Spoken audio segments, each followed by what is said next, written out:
Thank you. Thank you so much for making this yet another inspiring, incredible, just mind-expanding day. I first just want to say hello and thank you to everyone who's been tuning in. We, for just today alone, have surpassed 800, approaching almost 900 views just today. To name a few of the countries that have tuned in at some point today, hello to the United States, Canada, Australia, Vietnam, South Korea, Switzerland, Thailand, hi in China, hi in Pakistan, hi Mexico, Cambodia, Sweden, Taiwan, India, the list goes on and on. Thanks to all of you global educators for joining in our gathering today. We hope that today has meant as much to you as it has to us to put on. I have had sessions up on my TV, sometimes I'm on my couch, while also sitting here on my laptop screen as well too. It's just been a terrific, terrific day. So to have some formal thanks and a few announcements before we pass off to our closing keynote today.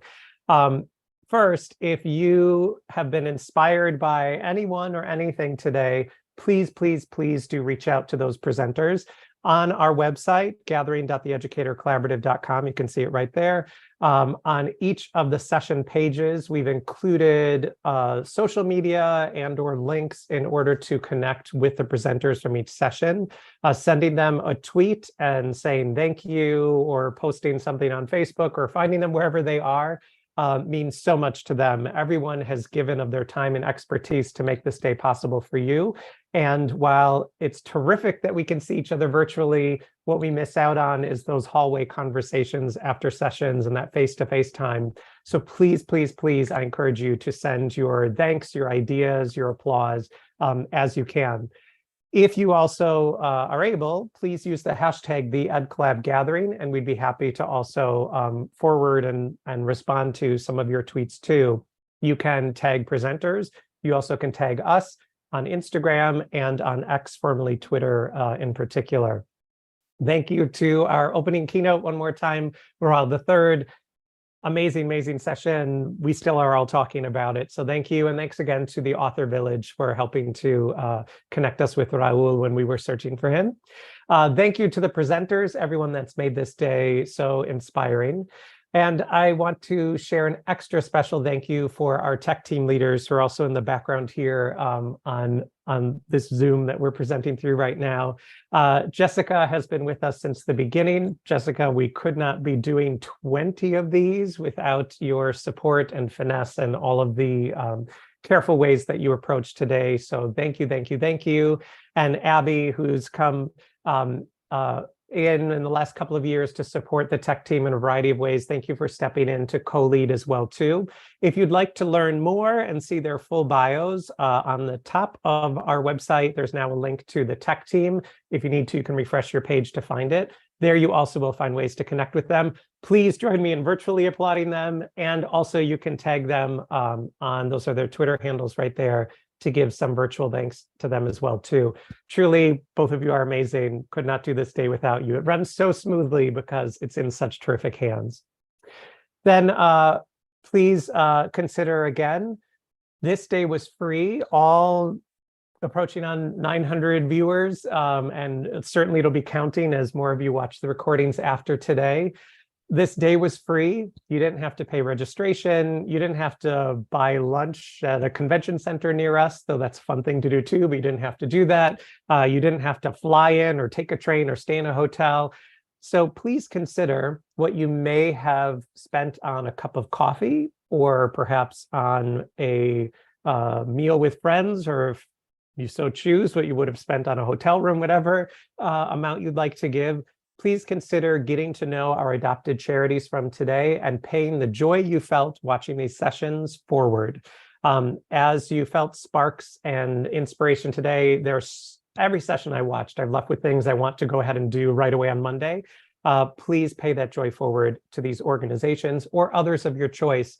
Wonder More Boston is a local organization in Boston that was chosen by Roald III that supports connecting authors and illustrators with classrooms and having students not only connect with amazing creators, but also to get a copy of their books. And then this afternoon session led by Joyce McIntosh and the Freedom to Read Foundation. They invite you to donate to their work directly, Freedom to Read Foundation, and also to donate to the Unite Against Book Bans nonprofit as well. So please, please, please, anything that you felt inspired by today, take that joy and pay it forward. We also would like you to consider perhaps you don't want to give or choose not to give right now monetarily. There are many ways that you can give your time. Just take today's inspiration and think of ways that you can pay this joy forward in positive ways to others. We here at the Educator Collaborative put on today's free conference. We do this twice a year, every year in September and in April. We are a think tank and an in-school and virtual consulting organization. If there are folks that from our team that you loved hearing from today, please reach out to us if you'd like to have them work with you and your school. It's the sort of thing we love to do. We're in classrooms all the time, and you can find information and the contact form right on that link that you see there. All right, so drum roll. At the end of each gathering, we like to announce the next one that's coming. So I am delighted to share with you both the date for our spring gathering and our spring keynote opening session speaker.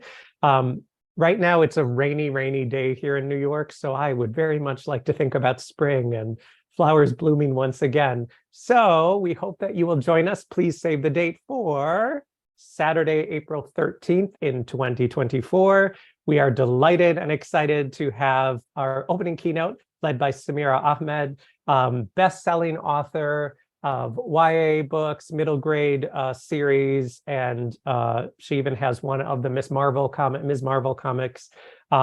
She is a fantastic author. These are just a few. The slide wasn't large enough to include everything that she's published, but if you visit her on her website, you can see her many, many incredible books. Love, Hate, and Other Filters I have used all over the country in lots and lots of classrooms. She's just a terrific, terrific young adult middle grade author. So we look forward to inviting Samira Ahmed to speak with us. Please also reach out to her. There is her Twitter and Instagram handle, and you can say, we can't wait to see you. And a day like this happens not just because of terrific authors and great sessions, but also because of you. So if you've watched today and you feel inspired and you think you may want to share right now, before you forget, submit a proposal. You can click on the link at the top of our gathering page. You'll see Submit Proposal. It will take you to a form. Fill that out and let us know that you're interested. If you have the start of an idea that isn't fully formed because April feels like a long ways away, that's okay. Submit what you're thinking, and you can always tailor and tweak the ideas a bit later. We just would like to know what you're interested in and what you might propose to share. So please, please, please, please do consider submitting a proposal, and you could do that right now today. So it is a true pleasure of mine, and I feel so honored that we're able to have joined the Freedom to Read Foundation. The Freedom to Read Foundation was founded in 1969 as a way that the American Library Association was responding to its members' interest in having an adequate means to support and defend librarians who are in the positions of having book challenges and other intellectual freedom concerns. Since then, the Freedom to Read Foundation is its own separate entity with connections and support through American Library Association and partnerships with many other organizations. It particularly supports the ways that we, as citizens, need to defend and support our First Amendment right to information and access. I don't need to tell you, and you educators know, we are in a climate where there is either hard censorship happening or soft censorship happening out of fears around texts that are in classrooms. These fears are unfounded, they are bigoted, they are led from a lack of understanding and community that the people requesting these texts are taking away are requesting, but it's happening. And so when we reached out to the American Library Association's Office of Intellectual Freedom, we're just so grateful and delighted that they were happy to join our day. Today, representing the Freedom to Read Foundation is Joyce McIntosh, Assistant Program Director. Joyce has worked in the intersections of intellectual freedom for over 3 decades. She has been a librarian. She's worked in library services in Chicago. She's worked for newspapers and nonprofits. And for, I believe it's the past 2 decades, has worked through the Freedom to Read Foundation and through ALA in order to support this important work that we're talking about today. Before I pass it over to Joyce, I just want to highlight the 2 organizations that they're inviting you to donate to that they have adopted for us today. One is to donate to their work directly. So if you visit that link, /charity on our website, you'll find direct links to the Freedom to Read Foundation and to a group that the Freedom to Read Foundation is a part of with many others, Unite Against Book Bans. If you're inspired, if you find the work that you're about to hear helpful to your own concerns or the ways that you want to be proactive in the work that's happening, please consider paying the joy forward there. So without further ado, I would like to pass the mic over to Joyce. Joyce, thank you so much for joining us today. It's truly an honor and a pleasure to have you here. Thank you, Chris, and thank you for inviting me to be here. It's an honor to be here with all of you. All right, are you able to see my screen now? Yes, perfect. Looking forward to it. All right, so first off, good evening, good afternoon, or good morning. Wherever you're sitting, thank you for the work that you're doing so much. Yes, I'm here today because I'm a librarian and life is challenging right now. Equally important, I'm here today because I want to protect access to information for our students, our children, us as adults, our library patrons, everyone. And I want to talk about the practical ways to approach that advocacy. So I have 2 sons. I'm a mom. I have a 9-year-old son, a 12-year-old son. They are at opposite ends of a spectrum. My 12-year-old is so brilliant and hyperactive that when he was 3, he could describe how an engine works, gas and electric. My 9-year-old is learning to read now in 4th grade, and this fall he started writing full sentences. And I think about the 2 of them because if my 12-year-old can't access a challenging book because it's been moved to the high school, or they're like, oh, you can get that in the public library, he's missing out. If one of Roby Harris's great books, It's Not the Stork, It's Perfectly Normal, isn't in my 9-year-old's school library or somewhere where he can easily access it, he won't really absorb that information because he learns much more through pictures. Both of my sons are biracial and they have queer family members. So take away books related to race and they don't see their lived experience. Take away books with LGBTQ content they don't understand their family's history. So I'm here today to work with all of you to make sure that our educators, school library specialists, public librarians, you, me, make sure we all have the ability to have access to information, that we're not afraid to purchase these materials and share them with our students, and that we have the right to choose what's right for our family and not judge the choices made by other families. So I hope in the next short while here, we'll find an increasing number of ways to advocate together on behalf of intellectual freedom.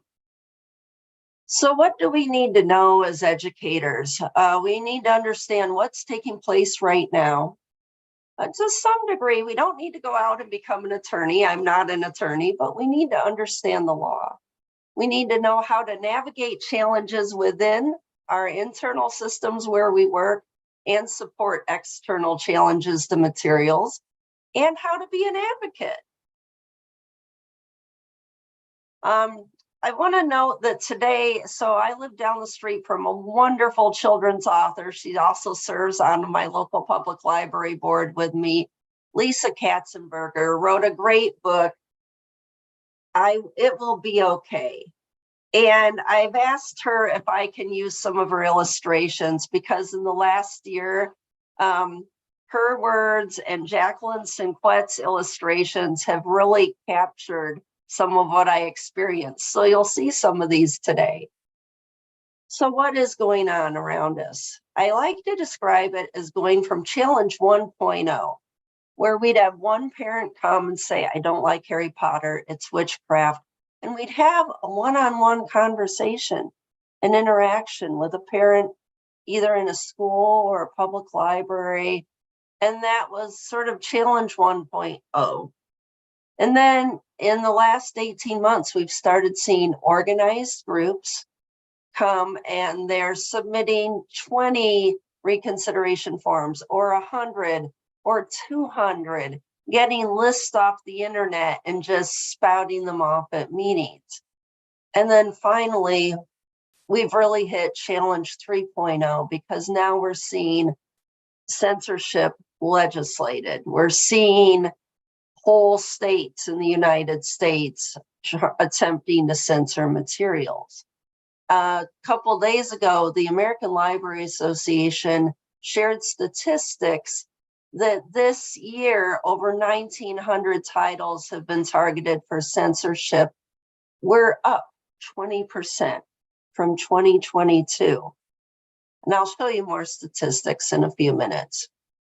So what's going on from, up above? We're seeing partisan groups. We're seeing lots of challenges to books related to race, to LGBTQ content. Here's the thing with any of these. We shouldn't have bomb threats in public libraries. Library directors and educators shouldn't be fired because a small vocal group is applying viewpoint discrimination. And we're starting to see adverse state legislation, bans on teaching topics people are uncomfortable with, eliminating legal defenses for librarians and educators, databases being filtered, parental rights groups, parent oversight boards. The thing is, our librarians and educators aren't purchasing materials that don't belong in our libraries and in our schools. We'll talk more about that as well. I like to call this the hockey stick graphic. I'm from Michigan. We relate to hockey, and just for years, this graph went like this. And then I had sort of hoped that with all the mask mandate issues and COVID, that it would dip and stay dipped, and it did dip. Unfortunately, the attention got turned to censorship and materials. So the important thing to do, I mentioned that it's good to know the law, and the important things to consider with the law are that, one, students don't lose their First Amendment rights when they walk in the classroom door, and that right now judges are truly upholding the First Amendment, and judges are protecting librarians and educators. So it's good that judges are still adhering to the laws and to the cases and decisions that have been long-standing. I want to bring up viewpoint discrimination because we're seeing a lot of that when library boards say remove everything related to these broad topics. In a 1995 case versus Unified School District, a school board decided they wanted to ditch Annie on My Mind. That is a book that had been in the libraries since the 80s, but it does have a same-sex love interest. It's not even a graphic book in any way. And the courts decided that you cannot just remove a book because you don't like the topic. That's unconstitutional. I'm going to share a couple of definitions now, so that we're all on the same page. I like to describe intellectual freedom as the right of unrestricted access to information and ideas protected by the First Amendment. And censorship would be an effort to ban, prohibit, remove, label, or restrict library materials. Now, why isn't censorship just removing a book or burning a book? Many of you have probably seen this or experienced it. If you put a label on a book, someone may feel some stigma going to check it out. If you put it in a special section behind a desk, they may not want to get it, and they may not know how to get it. So censorship can be a very broad term, but it's basically saying, I want this out for these reasons. Now, I mentioned a moment ago that our students don't lose their First Amendment rights when they walk in the classroom door. That said, only public libraries are a limited public forum. That means our libraries are set aside for one purpose and one purpose only, and that's to share access to information. And librarians and library trustees we can't just make up our own rules.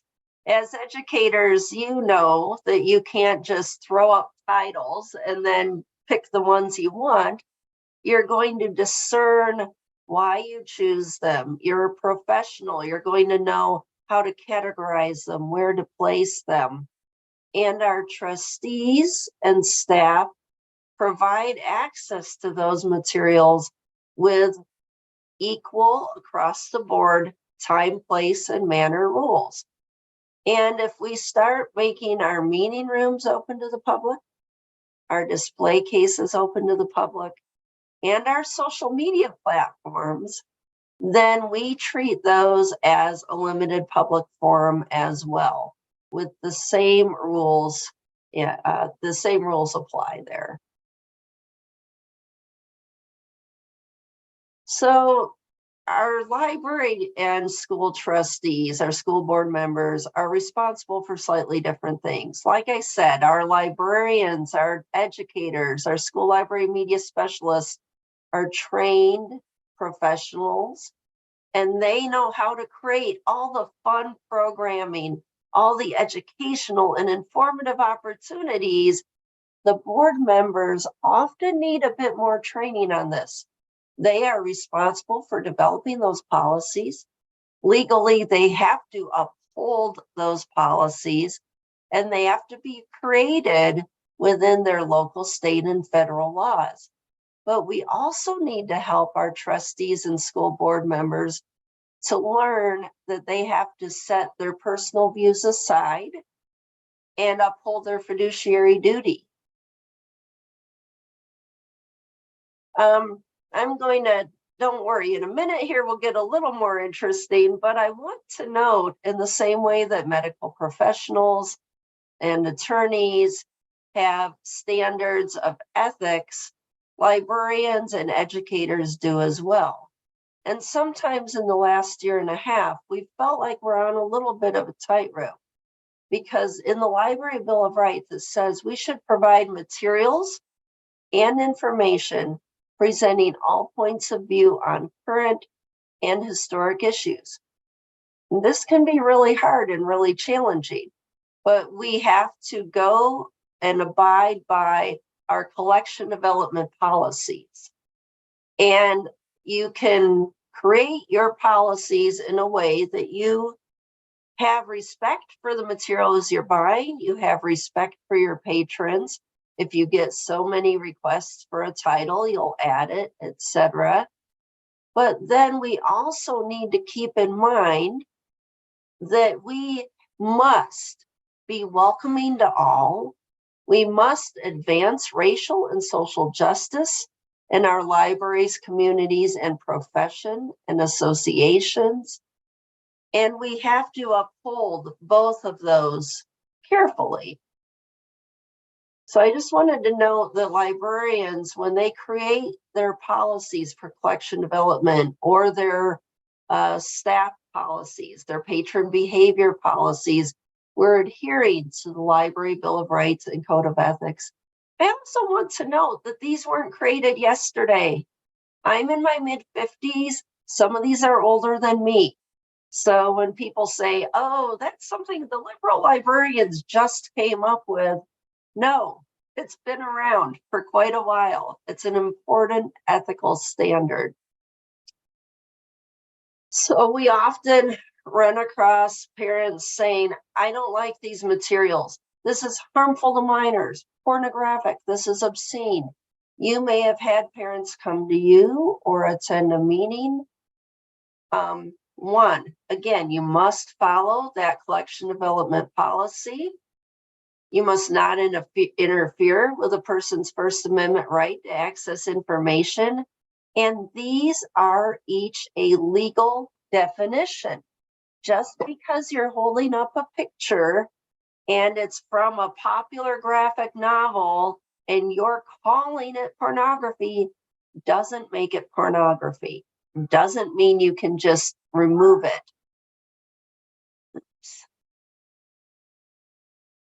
So there's legal backing for these standards and these decisions. To determine that a material is obscene, a judge would go by the Miller test. This is a case from 1973.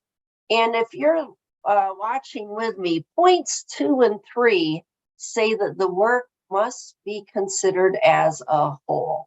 In other words, you can't read the one racy sentence, the one F-bomb, or hold up the one picture and call it obscene. And in discussing harmful to minors, again, I like to talk with patrons or parents and say, I understand this might not be right for your family. This material is not harmful to minors. Our teachers and librarians do not purchase anything that's harmful to minors. That's a legal term. And in Ginsburg v. New York, 1968, they determined that they will use the Miller test standards and take it in relationship to the age it was written for. So the value for minors. And many of you, if you're working in a school or a school library or a public library, will have a process to follow when you reconsider materials. And you're talking to someone, that parent that doesn't like Harry Potter, or that group of 20 parents that's come barreling into your meeting, and you're telling them, you must follow this process. We're legally bound to follow this process. Here's a form. If you look at this form, you'll note it says, have you read, viewed, or listened to the entire work? We're going to find out where we're at with the Miller test here. You get someone's name, address, phone, etc. If someone wants to be taken seriously, if they want to reconsider material, they have to follow these rules. This is a voted upon policy, and a judge would determine that if you're not following the proper steps, they're going to throw it out. Recently, people have started saying sometimes you must be a parent in our school district to ask us to reconsider materials. If it's academic, you must be a student or related to the organizations that have, collaborations with us. And if it's in a public library, you must be a card holder. And then we think about, okay, what is that librarian or that educator going to include in a review or a reconsideration write-up? Often these are called a support document. What I don't like about that is that we have a First Amendment right to say we don't like materials. We absolutely have a right to fill out that form. And sometimes I think if you call it a support document, the person filling it out may feel like you're not taking me seriously. And once in a while, we do look at something and say, whoa, this is 40 years old. It's not even medically accurate anymore. We're going to remove this. Or you know what? Yeah, it's not cataloged quite properly. So when you're writing up these documents, or if you're on a community panel, and I'm going to be asking you in a few minutes to consider the ways you can be involved as an advocate. One of them is if your school district says we need people on these reconsideration panels, please join up with one. You're going to be sticking to the facts.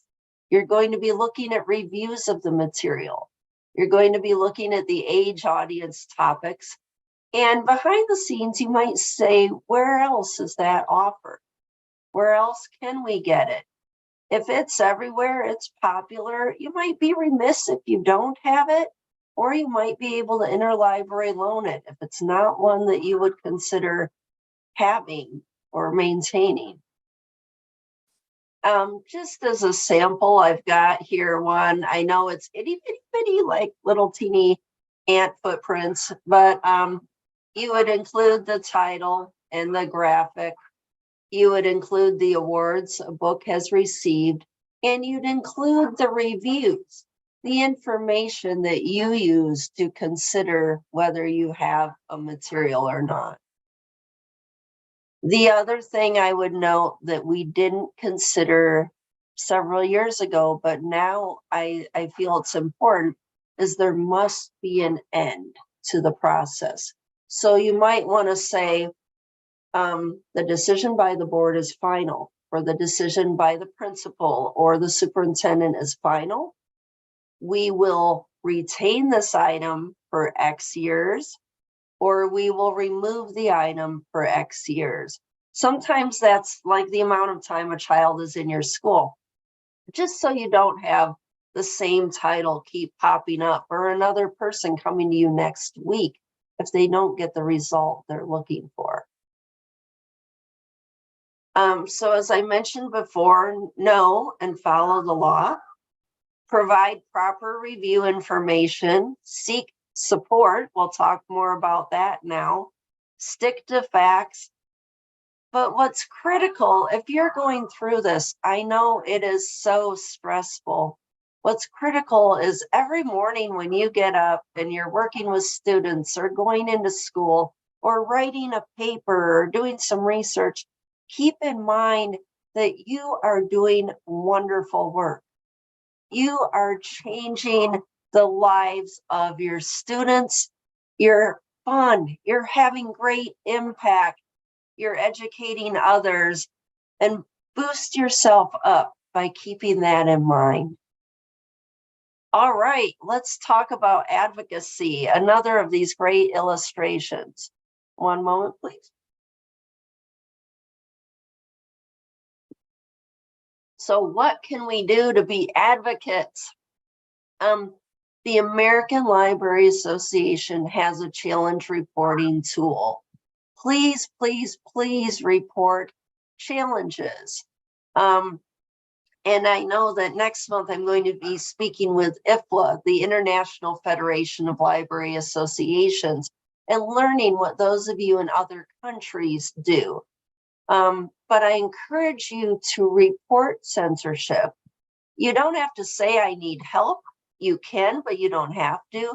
We just want to understand what's taking place and where in the country. And if you go online to the Office for Intellectual Freedom, this map is actually interactive, and you can see the challenges in your area, what titles or what activities have been happening. You can seek help from your community and encourage friends and family to get involved. So Challenge 3.0 feels like being in the middle of an earthquake, because some librarians are just having their first interaction with a single patron. Some librarians are having their first challenge, and it's 20 Proud Boys members showing up at a story time. So we have to be ready for any of these levels. So it's important to know, if you're in a school, is your union representative positive? Do you have a superintendent or colleagues who you can talk with? If not, how about your regional leaders? How about the State Library Association where you live? Do you have friends and family members who can become advocates? Are there local faith leaders who can speak to this? Because right now there's plenty of local faith leaders trying to censor materials. So know your support. If you need legal assistance, think about the ACLU in your area. Unite Against Book Bans. We'll delve a little deeper there. If you're in a school, library, media center, or teacher, and there's a challenge at your public library, please go to a meeting and talk with them there. If you are in a public library, if you're in an academic library, consider doing the same things. Let's support one another and encourage people to run for office. That's huge. Groups attempting to censor materials were very effective in grassroots organizing and turning over boards, like school boards, library boards. We need to have advocates who will fight on behalf of access to information. So when I noted reporting challenges, I'm not just talking about so-and-so doesn't want their kid reading this book. In the last year, we've had to add hate crimes, harassment to staff. We've always dealt with First Amendment audits. Those are on an increase as well. Legislative concerns, etc. So please fill out any form of challenge.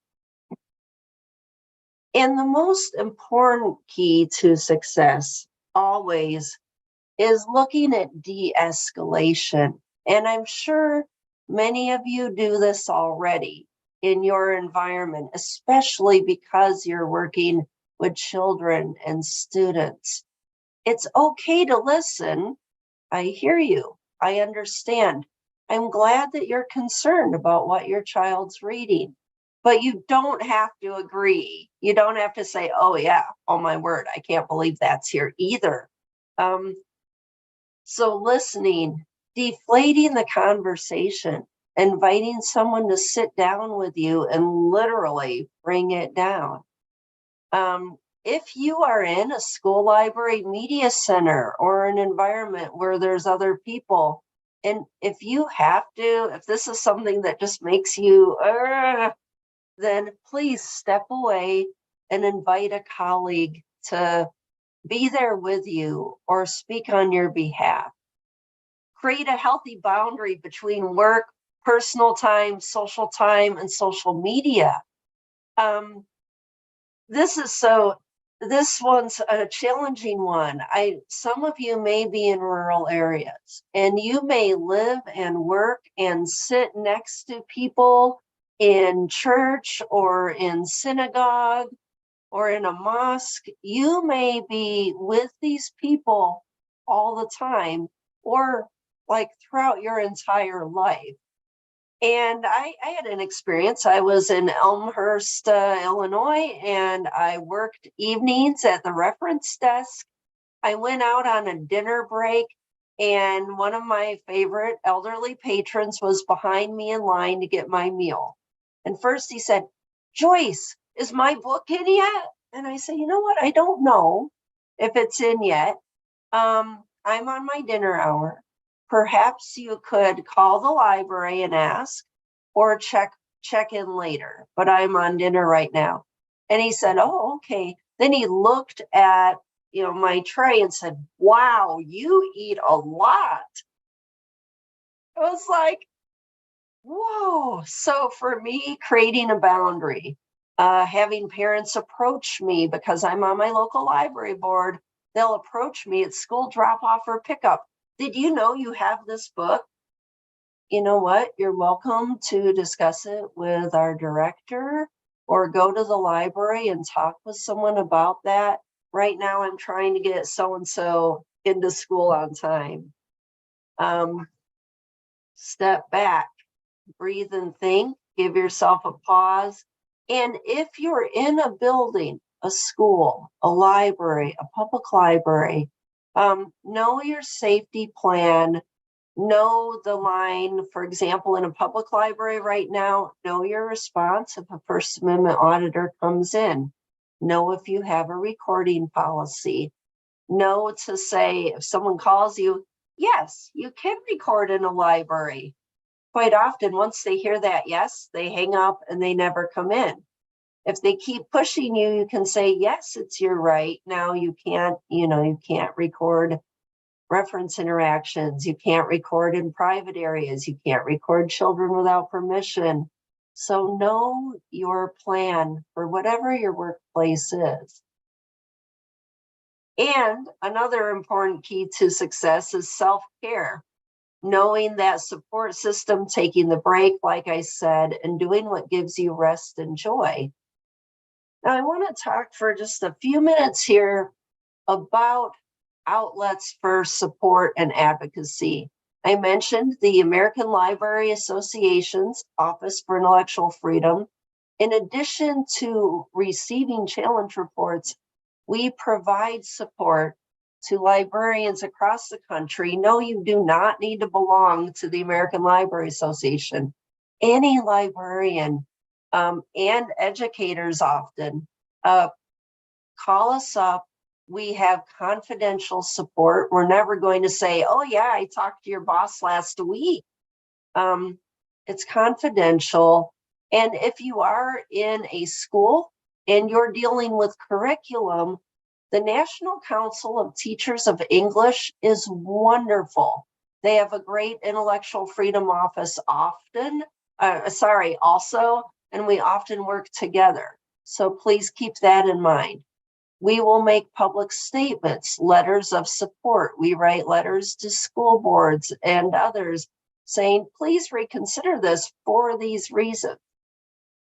The U.S. Department of Education is beginning a reporting process where students can report if they believe materials have been taken away from them, and this infringes on their First or 14th Amendment rights. Keep your eyes and ears open for learning more about that reporting process. That's the U.S. Department of Education's Office for Civil Rights that's doing that. I'm going to mention the Merit Fund. It is a separate fund, not the Freedom to Read Foundation, not ALA. Merit is there for librarians or library workers whose, first, if they're facing discrimination in the workplace, or if their job's threatened due to their defense of intellectual freedom. And often they'll receive funds to retain an attorney or to cover COBRA for a month or cover housing needs. So keep that in mind if you're aware of anyone that needs that. The Freedom to Read Foundation. I'll talk a little bit more about that momentarily, and I so appreciate that all of you have that as a pay it forward project today, because with the amount that's happening in our country, the legal work we're doing has increased exponentially. All right. So what separates the Freedom to Read Foundation from the American Library Association is that we are a separate nonprofit. We also do education. We also do advocacy. The main difference is litigation. Since 1969, we've been involved in legal cases and court battles to defend booksellers, librarians, artists, anyone with a First Amendment case. So that really separates us from ALA. And now, Unite Against Book Bans. About a year ago, we realized that the American Library Association, actually more like a year and a half now, sometimes librarians and educators, school library media specialists can't be an advocate. You may feel like if your school principal says, I want all these books out tomorrow morning, gives you a list of like 200, you might feel like if you say no, you're going to lose your job or risk it, or risk not getting that increase that you need to feed your family. So Unite Against Book Bans is designed for advocates in the community to help in this situation. It is nonpartisan. Wonderful statistics are shared that are nonpartisan, that you can talk with other people about. There's a challenge toolkit with talking points, and you'll note they aren't the high-level ones that a librarian would deliver when saying this is why we should keep something. They're short. You can arrange a schedule with others to show up at your school board meeting, show up at your library board meeting, have some of these on hand, and be willing to speak up. So this is all on the Unite Against Book Bans Toolkit. Please take a look at this, share it with friends, family, and allies. The ALA Policy Core. I didn't know too much about this until a year ago. Every year, a group of members of the American Library Association gather together and they get press training, legislative training, how to show up and talk to representatives, staffers. And this year, they are focused on censorship and challenges. So a group to become aware of. I mentioned the Merit Fund. Please consider taking a screenshot of that QR code and becoming familiar with this. Either donate to it or share it with people who may need it. And that wraps up all I had. I'm still in good order here. Chris, I don't know if you had any comments or conversation, or if you're needing to wrap up, but I will stop sharing now. Sure. Thank you, Joyce, so much. I am learning so much, like the Miller test. I'm now going to quote that often. And the response on Twitter, just everyone is buzzing with everything that you've shared here today. I can't thank you enough. If I could ask, and I'll share my screen here, and you could just let us know, and I'll actually switch to this slide with you. Are these the best ways to get in contact with you or with the organization if people would like to? Yes. You can reach me directly, jmcintosh@ala.org. I will also see information going to oif@ala.org. And I appreciate that you have the Freedom to Read Foundation's identifiers up there. I will certainly be putting something on social media. Being here today really is an honor, and I appreciate the work that you're doing. I I truly, especially with my sons and the help that our family has received from educators, helping them both, helping them both. We are so thankful for that every day. So it really is an honor to talk with you and to encourage people to be advocates so we continue to have the freedom to read. And thank you. I'll share publicly what I was saying to you privately as we were starting it. I know, and you touched on this a bit, that as educators as well, we oftentimes feel both frustrated and hopeless. We don't know what to do. We feel like the library media specialists know their work in schools, but those of us that aren't working directly in the library media center don't often know what to do. And I know so many administrators that, especially as this wave, I really appreciated how you had it as 1.0, 2.0, and now 3.0. As these waves keep coming, there's so many administrators that in their gut feel like it's wrong, but how to actually advocate and what to do when it feels so loud, even if who's being loud are the very select few. I just can't thank you, the Office of Intellectual Freedom, and your work at the Freedom to Read Foundation, just everything that all of you are doing. I imagine it's hard, painful, sometimes tireless work, but we need it, and you make our jobs easier and better because of the fight you do. And so we're happy to be along with the fight with you. Thank you so much. Well, thank you. And do reach out. Anyone who's listening or watching, feel free to reach out. I appreciate it. Certainly. I will go ahead and mute now and let you All right, conclude. perfect. Thank you, Joyce, so much. So wow, that was so incredible. And I'm so glad that we have this recorded, because we need to go back and watch the information as well. And I have quite a few people that both online and then just to me directly are texting like, holy cow, that was so helpful. So thank you so much, Joyce. If you'd like to access a lot of the information and more that Joyce has shared with you, please do follow on social media, the Freedom to Read Foundation, and you can find the website directly at ftrf.com.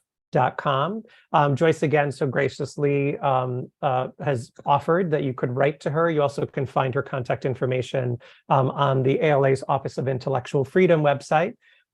There is her information, and please do consider, and I really appreciate that Joyce highlighted this, the work of groups doing this fight on all of our collective behalves. Yes, our teaching behalves, yes, our schooling behalves, but frankly, on the intellectual freedom of our country, a lot of the ability to freely learn and share and have access to the information we need starts in our libraries and starts in our schools. That is not an easy task. And as Joyce pointed out, and I didn't even really fully think of, the amount of legal work that it's taken to now address so many of these challenges just continues to grow. So please do consider paying the joy forward directly to the Freedom to Read Foundation and/or to Unite Against Book Bans, an initiative of the American Library Association. And again, here are all three of the charities that we've adopted for today. Whether you're watching live today or you're watching in the future, please do consider visiting that page and paying the joy forward to them.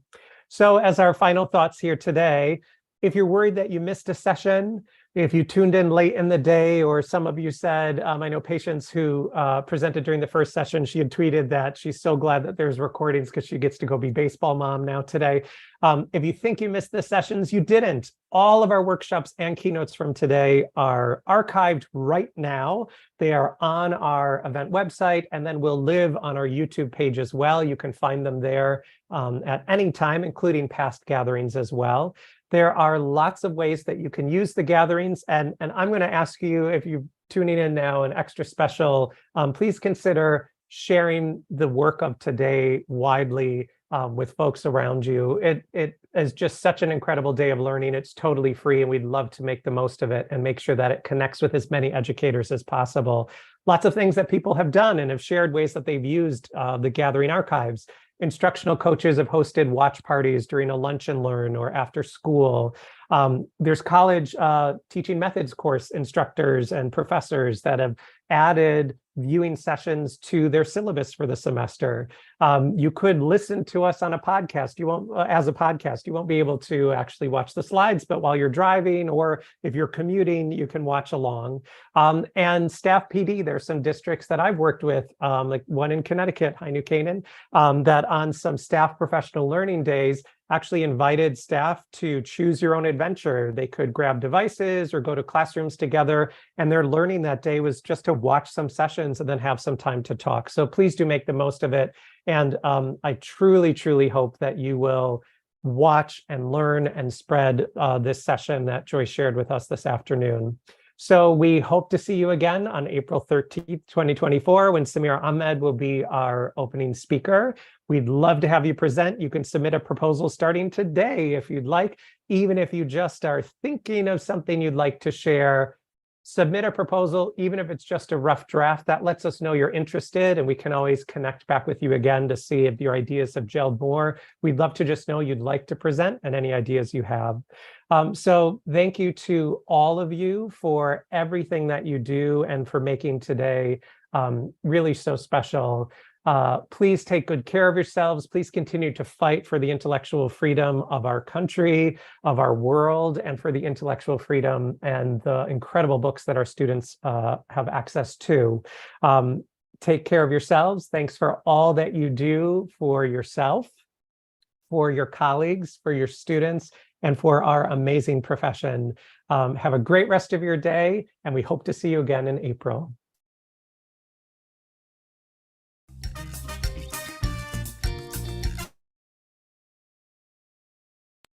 Take care, everyone.